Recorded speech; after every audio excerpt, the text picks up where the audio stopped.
Hello everyone. आज हम controlling process complete कर देंगे। कल हमने 3 स्टेप्स कर लिए, right. First is setting standard, then measuring actual performance, third comparison between actual performance and standard.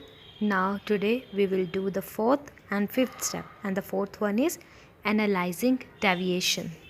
अब जो डिफरेंस आया है एक्चुअल परफॉर्मेंस और स्टैंडर्ड के बीच में, उसे एनालाइज किया जाएगा। इनके पीछे रीजंस क्या थे। So for that first question जो पूछा जाएगा वो ये, इज़ स्टैंडर्ड बीइंग अटेन्ड, मतलब क्या स्टैंडर्ड जो हमने सेट किए थे वो पूरे हो गए हैं। अगर पूरे हो गए हैं तो यही बात ख़त्म हो जाएगी। बट अगर स्टैंडर्ड्स पूरे नहीं हुए हैं then we have to move to the next question, that is जो ये डिफरेंस आ रहा है एक्चुअल परफॉर्मेंस और स्टैंडर्ड के बीच में, क्या उसे एक्सेप्ट किया जा सकता है। So the second point is deviation acceptable. अब जो कितना डेविएशन हम एक्सेप्ट कर सकते हैं ये भी प्री डिटरमाइंड होता है, क्योंकि अगर डेविएशन बहुत थोड़े लेवल का होता है ना, तो उस पर इतना टेंशन फोकस नहीं दिया जाता ताकि टाइम वेस्ट ना हो, काम को ऐसे ही कंटिन्यू करने दिया जाता है। बट हाँ, अगर डेविएशन कुछ ज़्यादा ही है, यानी कि नॉट एक्सेप्टेबल है, then we will move to the third question, and that is standard acceptable. यानी कि जो हमने स्टैंडर्ड सेट किए हैं क्या वो सही है। कहीं हमने स्टैंडर्ड ही गलत सेट कर रखे हो, इस वजह से वो स्टैंडर्ड अचीव ना हो पा रहे हो, राइट। हो सकता है ना। अगर स्टैंडर्ड सही है फिर तो रीज़न फाइंड किया जाएगा कि डेविएशन क्यों आया और फिर करेक्टिव एक्शन लिए जाएंगे। बट अगर स्टैंडर्ड ही गलत फिक्स है then we will move to the next question, that is revising the standards. अब स्टैंडर्ड को रिवाइज किया जाएगा, करेक्ट किया जाएगा, सो दैट आगे जो अचीवेबल गोल रहे, राइट। गोल्स ही अनअचीवेबल होंगे तो वो प्रॉब्लम क्रिएट करेगा। सेकेंड पॉइंट में हमने बात की थी कि इज़ डेविएशन एक्सेप्टेबल, क्या डेविएशन एक्सेप्ट किए जा सकते हैं। उसके लिए डेविएशन टॉलरेंस लिमिट सेट की जाती है, यानी कि किस लिमिट तक डेविएशंस को, जो ये चेंज आए हैं एक्चुअल परफॉर्मेंस और स्टैंडर्ड के बीच में, उसे एक्सेप्ट किया जा सकता है। अगर डेविएशंस लिमिट में है तो उसे अवॉइड करेंगे, है ना। तो फॉर दैट एक मैनेजर को 2 इम्पॉर्टेंट प्रिंसिपल पे वर्क करना चाहिए। First is principal of critical point control. एक मैनेजर के लिए पॉसिबल नहीं होता कि वो हर एक एक्टिविटी में इंडल्ज हो सके। इसलिए उसे कुछ क्रिटिकल पॉइंट्स सेट कर देने चाहिए, कुछ ऐसे एरियाज़ को पकड़ना चाहिए जो बाकी फैक्टर्स के लिए रिस्पॉन्सिबल हो और जो ज़्यादा इम्पोर्टेंट हो एज़ कम्पेयर टू अदर। इसे एक एग्जाम्पल से समझने की कोशिश करते हैं। सपोज़ करो एक production cost 5 rupees per unit बढ़ गई है और साथ ही एक तरफ पोस्टल कॉस्ट भी 20 रुपीज़ से इंक्रीज़ हो गई है। देखो अब यहाँ 2 एरियाज़ हैं, एक तो है प्रोडक्शन का, दूसरा है पोस्टल सर्विस वाला एरिया। दोनों में इंक्रीज़ हुआ है। प्रोडक्शन एरिया में 5 रुपये पर यूनिट इंक्रीज़ हुआ है, जबकि पोस्टल में 20 रुपये पर यूनिट इंक्रीज़ हुआ है। अब एक मैनेजर को चाहिए कि वो प्रोडक्शन कॉस्ट को की एरिया बनाए, उस पर अपना फोकस लगाए। ऐसा क्यों? इसके पीछे 2 रीज़न है। प्रोडक्शन जो है उससे इनकम होती है, रिवेन्यू होता है ना। तो ज़्यादा इम्पोर्टेंट प्रोडक्शन है, क्योंकि पर यूनिट अगर 5 रुपीज़ बढ़ रहा है कॉस्ट, तो जितने भी प्रोडक्ट्स बनेंगे सब पे पर यूनिट 5 रुपीज़ बढ़ेगा, राइट। और जबकि पोस्टल है वो एक इतना इम्पोर्टेंट एरिया नहीं होता है एक प्रोडक्शन यूनिट में। सेकेंडली, प्रोडक्शन कॉस्ट को तो कंट्रोल किया जा सकता है, बट पोस्टल सर्विस को कंट्रोल करना हमारे हाथ में नहीं होता है। तो इस तरीके से एक मैनेजर को अपनी बिजनेस यूनिट में की एरियाज़ फाइंड कर लेने चाहिए, जिसे KRA भी कहते हैं। KRA मतलब key result areas, that is important areas where manager should focus on. Second principle is management by exception. इस प्रिंसिपल का कहना ये है कि एक मैनेजर को तभी करेक्टिव एक्शन लेने चाहिए जब डेविएशन अनएक्सेप्टेबल हो। अगर डेविएशन एक्सेप्टेबल है, एक थोड़ी लिमिट तक है, तो उसे इग्नोर करना चाहिए और वर्क को स्मूथली फ्लो करने देना चाहिए। अगर मैनेजर हर एक पॉइंट को कैप्चर करने की कोशिश करेगा ना, कंट्रोल करने की कोशिश करेगा, तो ऐसा होता है कि वो कुछ भी कंट्रोल नहीं कर पाता है। So that is why manager को चाहिए कि वो अनइम्पोर्टेंट डेविएशन पर ध्यान ना दे, अपना टाइम और एनर्जी को वेस्ट ना करे जो बहुत ही माइनर से डेविएशन होते हैं। अगर हम सिमिलर पुराने वाला एग्जांपल है जहाँ पर प्रोडक्शन कॉस्ट 5 रुपये पर यूनिट बढ़ी थी, अगर हम बात करें कि प्रोडक्शन कॉस्ट 1 रुपये और 2 रुपये पर यूनिट बढ़ी है, तो इसे हम अगर डेविएशन के अंदर देखते हैं तो यहाँ पर मैनेजर को ज़्यादा अटेंशन नहीं देना चाहिए। हाँ, बट अगर इससे ऊपर जाता है डेविएशन, तब मैनेजर को इस पर ध्यान देना चाहिए। जैसे हमारी बुक में एक एग्जांपल है, if a company lays down 3% increase in bad डेब्ट एज एन एक्सेप्टेबल लेवल, यानी अगर कंपनी की पॉलिसी है कि अगर बैड डेब्ट 3% तक होते हैं तब उसे एक्सेप्टेबल कंसीडर किया जाएगा। तो इसका मतलब है कि इसे मैनेजर को बताने की ज़रूरत नहीं है, मैनेजर को कंसर्न होने की ज़रूरत नहीं। बट हाँ, अगर 3% से ऊपर बैड डेब्ट जाते हैं then we have to take it seriously. Principle of critical point control का मतलब है कि उन एरियाज़ पर फोकस करना जो ज़्यादा प्रॉफिटेबल, ज़्यादा इंपॉर्टेंट है। And principle of management by exception का मतलब है कि जो हमने क्रिटिकल पॉइंट्स फाइंड किए हैं उनका एक परसेंटेज फिक्स कर देना, उनका एक एक्सेप्शन फिक्स कर देना जहाँ तक डेविएशन को एक्सेप्ट किया जा सकता है। Now let's read some advantages of these two principles. देखो, इन दोनों प्रिंसिपल की वजह से टाइम और एफर्ट दोनों सेव होगा, क्योंकि हम इंपॉर्टेंट एरियाज़ पर वर्क कर रहे हैं तो टाइम सेव होगा, और हम डेविएशंस पर जो एक्सेप्टेबल डेविएशन है उनको इग्नोर कर रहे हैं, जिससे हम फालतू के एफर्ट्स यानी एफर्ट वेस्ट नहीं जाएंगे। मैनेजर इंपॉर्टेंट एरियाज़ पर ही फोकस करेंगे। देखो, एक परसेंटेज तक हमने डेविएशन एक्सेप्टेबल कहा है तो वहाँ तक का काम सबऑर्डिनेट ही संभाल लेंगे। जब उन्हें अथॉरिटी दी जाती है, रिस्पॉन्सिबिलिटी दी जाती है, तो उनका मोरल इंक्रीज़ होता है, तो एम्प्लॉयज़ भी ज़्यादा हाई मोरल फील करेंगे, मोटिवेट होंगे।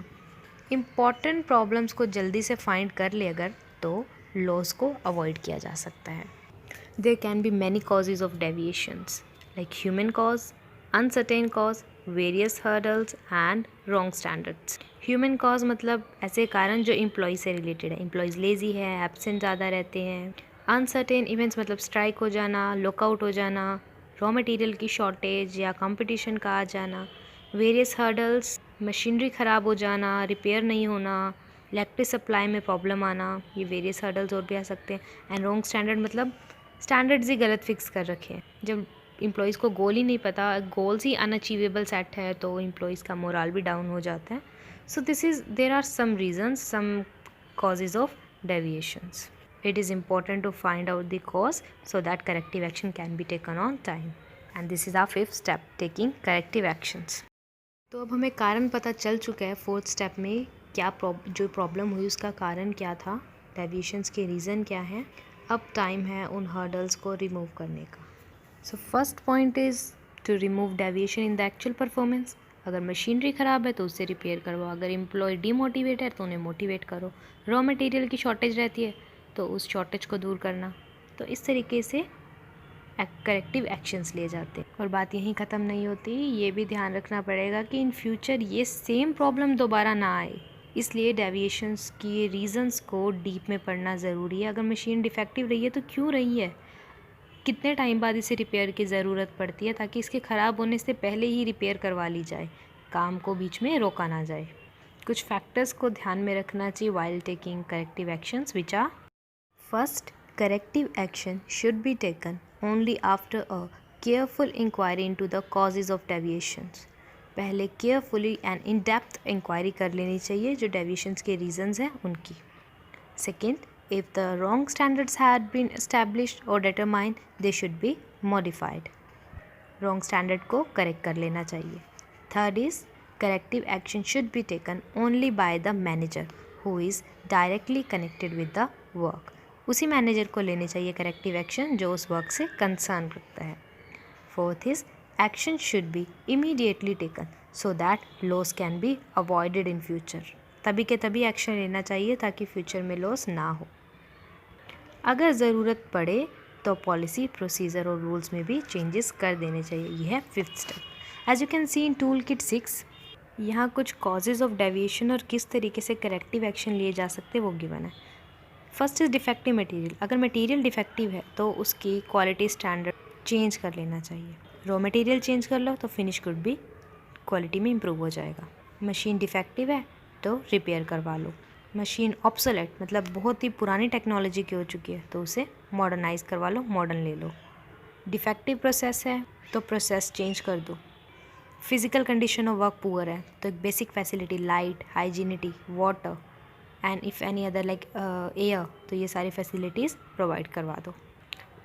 टेकिंग करेक्टिव एक्शंस, एक्शन ले लिया और उसके बाद ये नहीं कि प्रोसेस ख़त्म हो गया, अभी भी ऑब्ज़र्व करना पड़ेगा कि जो एक्चुअल रिज़ल्ट चाहते हैं वो अचीव हो रहा है या नहीं। अगेन ये सभी स्टेप्स को फॉलो किया जाएगा जहाँ पर भी डिफेक्ट होगा। अगर स्टैंडर्ड में डिफेक्ट है तो फिर अगेन स्टैंडर्ड सेट करी जाएंगी, फिर एक्चुअल परफॉर्मेंस मेज़र की जाएगी, देन डेविएशन फाइंड किया जाएगा, फिर अगेन डेविएशन आया तो रीज़न फाइंड किया जाएगा एंड अगेन एक्शन को करेक्ट किया जाएगा। दैट इज़ वाई जो ये प्रोसेस होता है, ये क्या होता है, एक कॉन्टीन्यूस प्रोसेस होता है, it is never ending process. It can be said कि लास्ट में सारा काम होने के बाद, डिसीज़न लेने के बाद फीडबैक ली जाती है। फीडबैक मतलब अब जो काम चल रहा है वो कैसा चल रहा है, क्या सही चल रहा है या नहीं चल रहा है, that is called feedback report and this is how this process will continuously go on. यहाँ पर लेसन कंप्लीट होता है। आज हम 2 केस स्टडी भी पढ़ लेते हैं इसके साथ ही। महिमा Jain is the senior manager in the advisory service department of Cordis Limited. She regularly prepares performance reports of her subordinate as a part of the appraisal. तो ममता जैन का काम है परफॉर्मेंस रिपोर्ट को प्रिपेयर करना। In A part, you have to identify the step of the controlling process performed by her. Performance report मतलब कैसी performance हुई उसकी रिपोर्ट प्रिपेयर करना है। So it is concern with actual performance, that is मतलब जो senior manager महिमा जैन है वो क्या काम करती है, एक्चुअल परफॉर्मेंस को मेज़र करने। Second is also explain briefly 2 more steps of controlling process to be completed after just the step identified in A. तो एक्चुअल परफॉर्मेंस को कंपेयर करने के बाद क्या होता है, मेज़र करने के बाद क्या होता है, सॉरी, कंपेयर करना एंड देन डेविएशन को एनालाइज करना, and you have to explain the meaning of both these point. Next case study is about Michelle Joan who is sole proprietor in Nicobar. He started his business after MBA degree. He is fully aware about all the functions of management. He started his business with planning function. He desires that all his activities should conform to planning.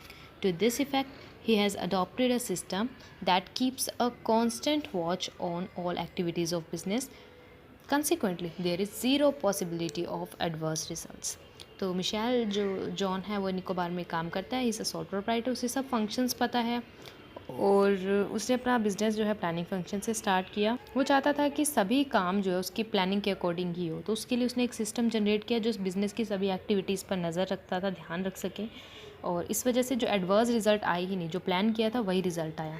It is therefore be said that this method is directly related to the result. तो जो ये method है ना, ये directly result से concern करता है, जो मेथड अडॉप्ट किया। Mr. John also believes that this method applies not only to one level of management but to all the level as well. सब level पर लगता है, मतलब कि एक persuasive function है. So you have to identify the function of management referred in a aforesaid paragraph. It is the function of controlling. क्योंकि यहाँ जो system बनाया गया वो ये था कि सभी activities को control करना, सभी activities planning से concerned हो और result achieve हो, वही मिशेल ने किया है. And describe the above mentioned 2 features of the function of management as identify under the point A. तो जो ये point में function identify हुआ है उसके 2 features बताने. You can tell the 2 features. जो ऊपर पैराग्राफ में 2 फीचर एक्सप्लेन हुए वही बताने. एक तो गोल ओरिएंटेड फंक्शन को यहाँ पर फीचर किया गया है कि सभी अपने रिज़ल्ट को अचीव कर लिया, कोई एडवर्स रिज़ल्ट नहीं था. सेकंड ये कि मिशेल ने कहा कि जो ये फंक्शन है सब लेवल ऑफ मैनेजमेंट पे अप्लाई होता है, तो ये परसुएसिव फंक्शन होता है. तो जो दोनों फीचर है वो भी इसी पैरा में से ही फाइंड करने थे. So that's it for today. Hope you understand today's lecture. Thank you.